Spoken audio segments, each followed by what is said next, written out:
court. You've talked so much about the aviation sector, which is what we have an Yes. issue there pending. But then let's also talk about the telecommunications Yes. sector. That's another one that seems to practically bully its customers. Very recently, you were supposed to, the council was supposed to have met with stakeholders in the telecoms industry. What was the outcome of that meeting? Sadly, the CEOs did not attend the meetings I called. Because, like I said, I need to do a sector intervention. And the telecoms is the widest service provided in Nigeria because it deals with almost every Nigerian. From our record, about 7 out of 10 Nigeria own a phone. And therefore, you are dealing with over 150 million people who have phones. So there is no service in Nigeria that demands protection as the telecom. And having reviewed the kinds of complaints, my initial thought was, let me have a roundtable discussion with these CEOs and let's discuss.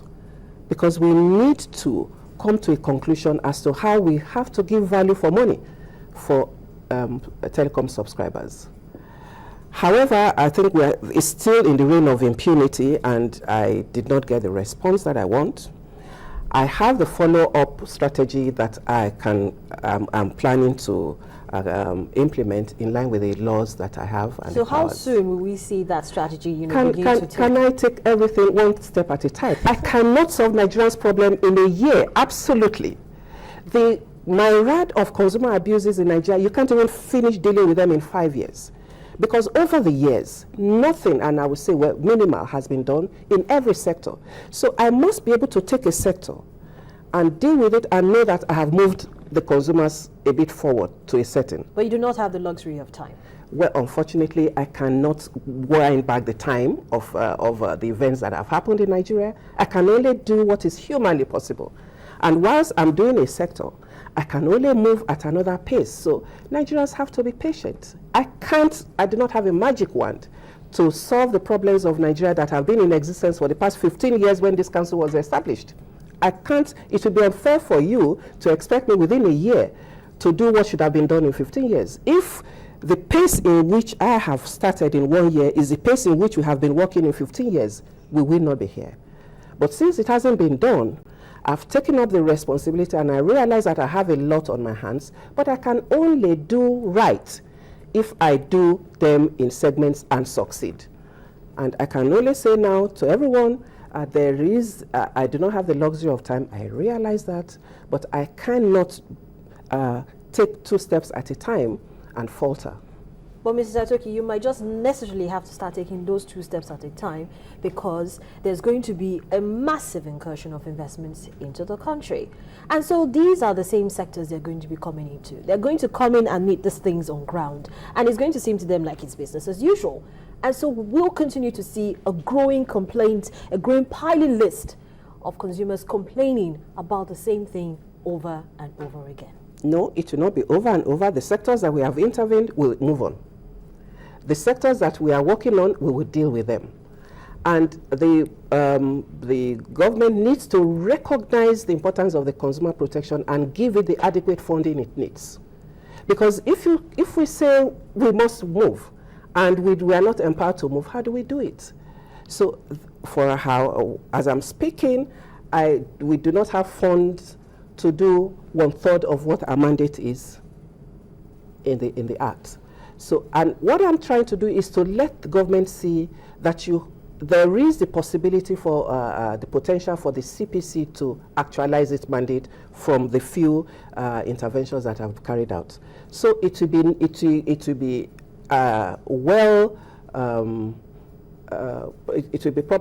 well understood that the council can work and the relevant funding will be given. So as you ask me to take 2 steps at a time, I have only 200 staff to deal with consumer issues of over 170 million.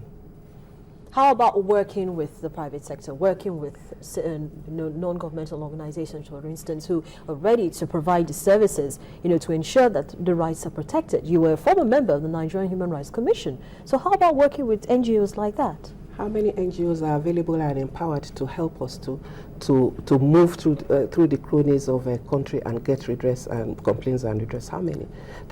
Consumer protection is the least mandate that NGOs are interested in. And working with private enterprise, you don't want to go there. Because you have the oversight of all these companies. You don't want to deal with them in any way or collaborating with them to help you, no? Then you will lose your authority. I can't begin to ask the aviation authority to say, can you support me in my staff training? No.